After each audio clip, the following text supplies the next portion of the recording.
Well, you heard the chant. The galaxy is watching. Didn't make as much of a difference as it feels like it should have, did it? Andor, episodes 7, 8, and 9. This was a lot. This was heavy. But it also felt fair. I think a lot of times, really heavy storylines and episodes in shows partially hit as hard, or at least try to hit as hard as they do, because something unexpected happens. Pretty much all this we saw coming. So it's not relying on the surprise of how bad things get. Instead, it is relying on the unflinching nature of the depiction, and I feel at least the honesty with which it depicts it.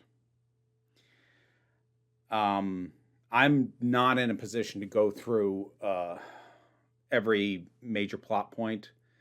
One of the things that really hampers my ability to talk well about this show is the fact that for me to have anything out even vaguely in a reasonable amount of time, I have to binge 3 episodes at a go, and then just try and process that quickly and sit down and talk. And there end up being a lot of things that I kind of wish I had brought up. Here's one that I should have brought up last time. Anyone else notice that the Gorman's native language, at least to my ear, sounds a little like French? I don't think that's a coincidence, especially if we think about the French resistance in World War II. I think it was very deliberate and very purposeful, assuming I'm right. Maybe my ear for accents is so far off that anyone who actually understands French is going, what? No. And obviously, I'm not saying they were literally speaking French, but the nature of the accent, to me, felt really evocative of French. And I like to think it was on purpose. And if so, well deployed. What happens with Syril names. What happens with Syril is interesting.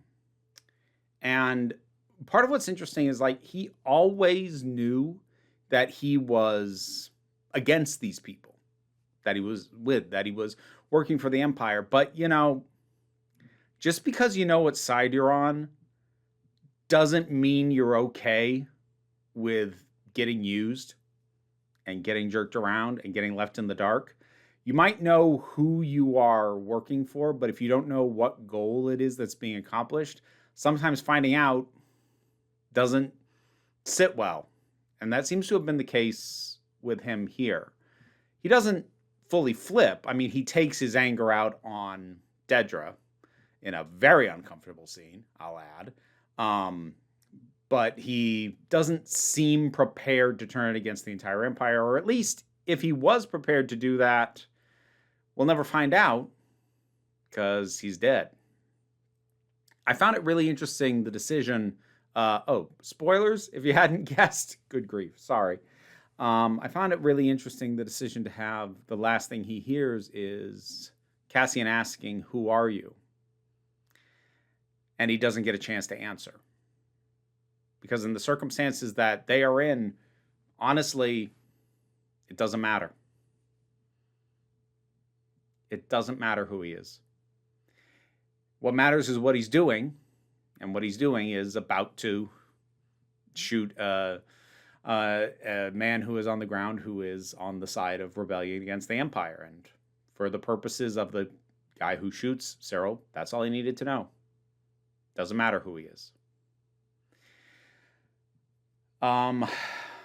The stuff with the Senate in the episode after. A lot of that hit surprisingly hard. Like, I don't want to say that what happened on Gorman didn't hit hard. It did. The deliberate deploying of seasoned troops, kind of with the hope that it's just going to make a messier situation because that's what the Empire wants. at this point. They want things to go badly, and they know that just by sheer force of arms, they'll come out on top, and no matter which is the case, they can spin it to their ends. And, seeing that and seeing people rally with a chant that says the galaxy is watching, like, yeah, some of them. And you'd hope that would help. But it doesn't, because of isolationism, because of xenophobia, because of spin. You would hope that the rest of a society, seeing what is being done to you as you are brutalized, that they'd do something. And a lot of them won't. And when I say that the stuff in the Senate in the last episode of these three hit hard, it was because of how much it reminded me of how America's war in Afghanistan and Iraq were reported on. The news was always how many American soldiers were killed. And I'm not trying to minimize those lives or the loss of those lives, but the reporting was never, ever about the loss of life on the other side or about why they would have been. Like, you think you hear the reporting in there that we get pretty much from the beginning, this inexplicable terrorist action against the empire. It's incredibly explicable. Whether or not you think it's justified, different conversation, but it is incredibly explicable. It is really obvious why people are angry.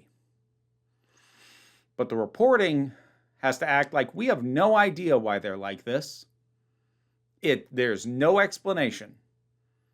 And obviously we have to take extreme measures. And when you had a senator getting up in front of the Senate, in this big booming voice, talking about the one person from his home planet who died. And again, not trying to minimize the life of a single person, but there's literally not a single mention or interest for what happened to the people of Gorman. And that's how we report on things like police actions against crowds. Often it'll be labeled a riot, whether or not it is, but when peaceful protests turn harsh, what usually leads the story? How many of the authority figures were hurt? And even if there is an acknowledgement of how many of the other side was, the always much smaller number of police or soldiers or whoever else that were hurt, injured, or killed will always be presented with equal prominence to the extremely higher number of people that those authority figures brutalized, injured, or killed. Hearing that reporting and hearing those senators talk, it was all really familiar. And that hit, that really hit. I didn't mention last time that we have a replacement actor for Bail Organa. I did look into it, and it was an issue of Jimmy Smits not being available. It wasn't that he didn't want to do it. It's just that schedules couldn't be worked out, and that's always a complication when bringing in returning characters. Is sometimes you can hold for an actor's availability. Sometimes you just can't. Sometimes the thing has to get done and out, and the actor is just not available in the window where you need somebody there. I do think Benjamin Bratt is a solid replacement. I had actually, honestly, always kind of thought they looked a little alike. So, I don't know. It seemed appropriate, at least to me. But we have, Bail Organa trying his best. We have Mon Mothma trying her best. And we have all this well-earned anxiety, distrust, fear among everybody. The only people who don't seem afraid are the Empire. They seem frustrated at times. They certainly don't like it when things step out of their control, like when they're not able to cut off Mon Mothma's speech from full broadcast as quickly as they wanted to. They certainly have their frustrations, but they're not afraid.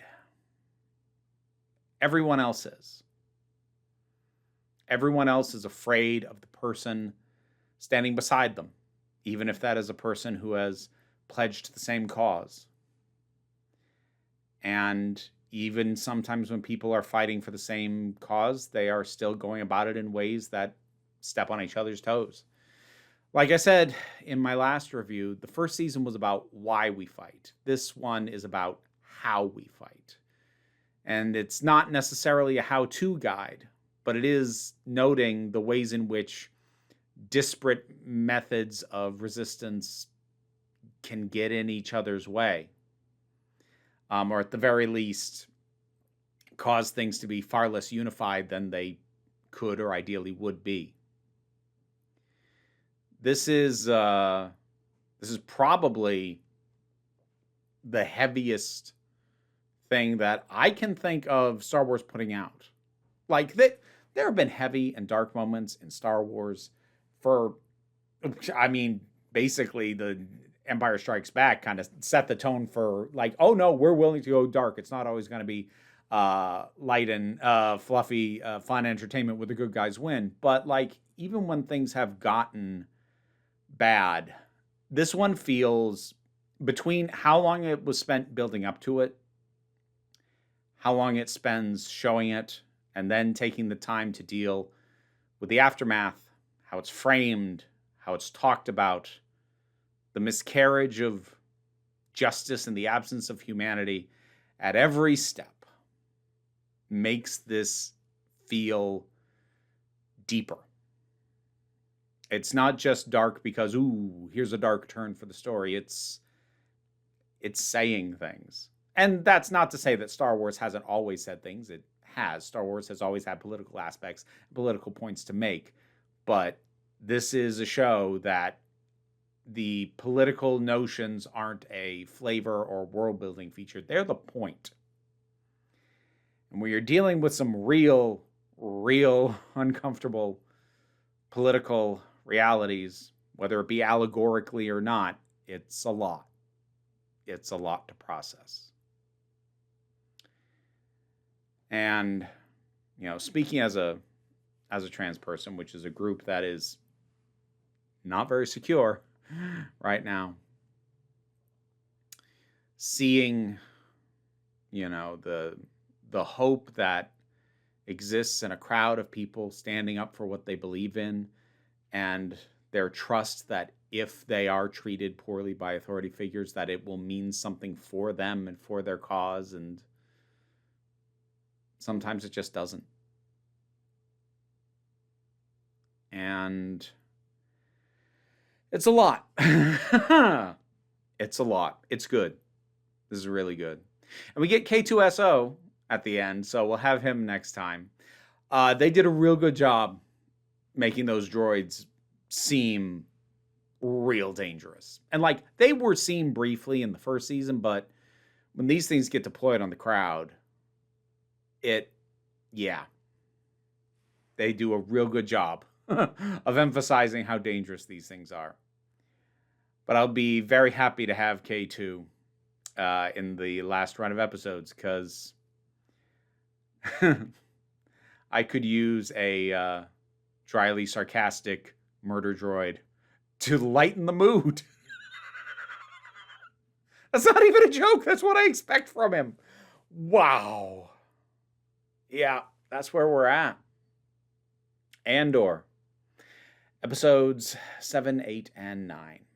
There's a lot in here that I didn't get to. Like, I really would have preferred that structurally, for how the season has gone, and that each set of 3 is kind of not self-contained, but kind of a very distinct chapter. I get why. Like, I'm not going to say there's no reason that they've released it this way, but I am going to say that, like, as someone who would like to do deeper analysis than I am, because I don't have the time to think, this deeply or report this explicitly on that much stuff at a go. If I was doing one episode at a time, I could go deeper. I could cover more stuff.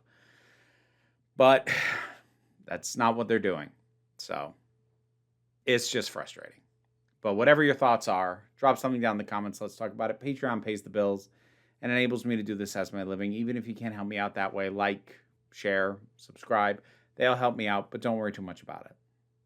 We take a relaxed attitude around here, so you can just come on back next time you need a break.